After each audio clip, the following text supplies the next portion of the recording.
Hello, everybody, and welcome to College Sports Up.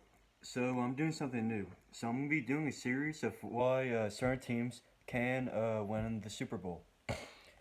Starting with the NFC, and it's going to be more NFC teams than AFC teams because realistically, there's more parity in the NFC and more teams that have a realistic chance of winning the Super Bowl, or at least getting to the Super Bowl. Uh, so, I'm going to be starting off with the Eagles, even though I am a Saints fan. I'm gonna go in order of the standings most likely, which is why the Eagles were first. So let's just kind of go over how they did so far. And this is before week 12. It's November 22nd. So in week 1, they beat the Redskins 30-17. Then lost to the Kansas City Chiefs 27-20. Then beat the Giants in a fairly close game, 27-24. Almost went to overtime, if I believe correctly. Beat the Chargers, 26-24. Then in the first blowout win, they beat the Arizona Cardinals. Then they beat the Panthers. Then Washington again. Then the 49ers in another blowout win. Then Denver in another blowout win, 51-23. And then they beat the Dallas Cowboys most recently 37-29. I guess we can focus on that game because they kind of proved something. So even though they were down, I mean, no, they weren't really down, but they weren't playing up to their competition or their skill level. Through halftime or through the first period, the score was only 7-6. But in the second half, they won 37-9, obviously. So that's 32 points in the second half. So that's crazy. And obviously, there's a reason why they're 9-1 right now. Let's look at the stats right now. So Carson Wentz, the MVP candidate, most likely going to win the MVP. Technically, Tom Brady has better stats, but I believe that Carson Wentz will win the MVP because he's a second-year player. He's having a fantastic year, and it was kind of unexpected. I mean, everybody knew that through his rookie campaign, he was a good quarterback, but nobody expected him to be this good. And there's more media attention towards Carson Wentz than Tom Brady. But looking at his stats, he's 190 for 318, which completion percentage is 59.7. Not the best, but again, only his second year. He has 2,430 passing yards and 25 touchdowns and then 5 interceptions. But he did take 23 sacks.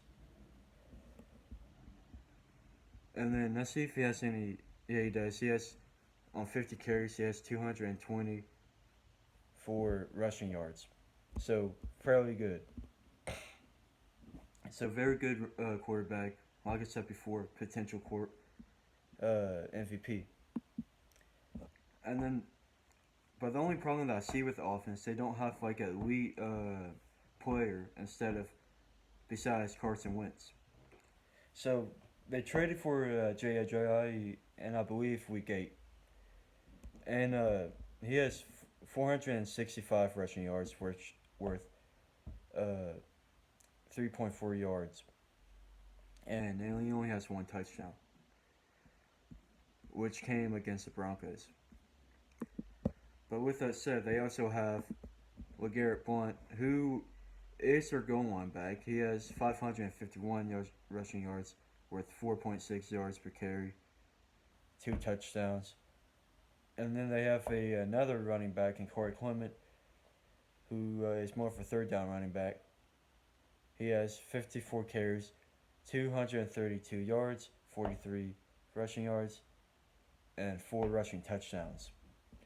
So they don't have a elite running back by any means, but they have a good 3 setback meaning that they have a running back by committee. They also have Wendell Smallwood, which he has 43 carries for 168 yards, 3 yards per carry, 3.9 yards per carry, and 1 touchdown.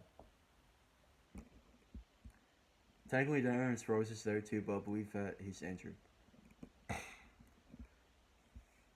Actually, Corey Clement may be injured too. I didn't look up that. I'm not 100.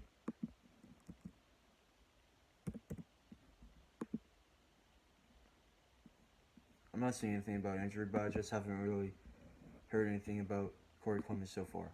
I mean, too much compared to the other running backs. But let's move on to the stats for the team. Their total offense for yards per game, they're third, which is 377.6 yards per game. Passing offense, they're 15th with 233 yards per game. Rushing offense, they're second with 144 yards per game. And then in scoring offense, they're first with 32 points per game. So, very good offense, obviously, because they're first in scoring offense, and a very good passing offense. And just looking, it's kind of surprising how easily they spread around the ball. So their leading wideout is Alshon Jeffrey, with 38 receptions for 567 yards. He was, I believe that he was injured for at least one game. I don't know if he's still injured. Yeah, he has an ankle injury right now, but it looks like he may play.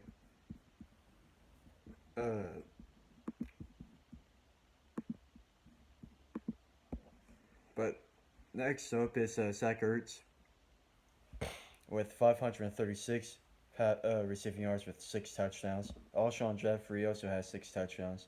And then Nelson Aguilar with 426 receiving yards and 5 touchdowns.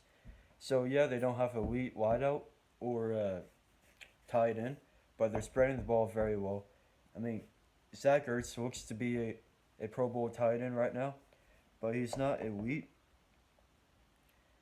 which really, that's the only thing that really dampers the offense, is that they don't have a elite running back or a wide receiver or tight end. But speaking of Pro Bowl, so they have 2 cornerbacks that can be elected to the Pro Bowl. And Jalen Mills, who has 3 interceptions, and Patrick Robinson, who also has 3 interceptions. Granted, their passing defense is not the best. They're ranked 19th. But they're in total defense, they're 7th. Like I said before, passing defense, they're 19th. Rushing defense, they're the best with 71 yards per game. And then scoring defense, they're 7th with 18.8 yard points per game. But they have actually a really good secondary, in my opinion, in which I'm trying to Jordan Hicks, safety. I mean, not Jordan Hicks. Rodney McLeod, the strong safety is fairly good. Also, they have Malcolm Jenkins, the full safety, from who used to play for the Saints, which is my team. He's a very good player. I believe he made Pro Bowl last year and possibly the year before. But I believe he only has 1 interception, which came against the Cowboys. I'm trying to look for his name in the stat line. I mean, yeah, it doesn't matter. But point is, he's very important to this defense, along with Chris Long, because both of them have been to the Super Bowl and won it. In fact, they did an interview with Malcolm Jenkins about comparing this team to the Saints 09 team that won the Super Bowl. So both of those players are going to bring a very good experience especially for winning experience. And that's probably only the only weakness that the Eagles really have is their lack of experience, or at least winning experience. Carson Wentz is only a second-year player. Alshon Jeffrey, uh, he's fairly young. I believe he's 28, but he never been in a very good team. But Garrett Blunt, he won a Super Bowl too with the Patriots, obviously.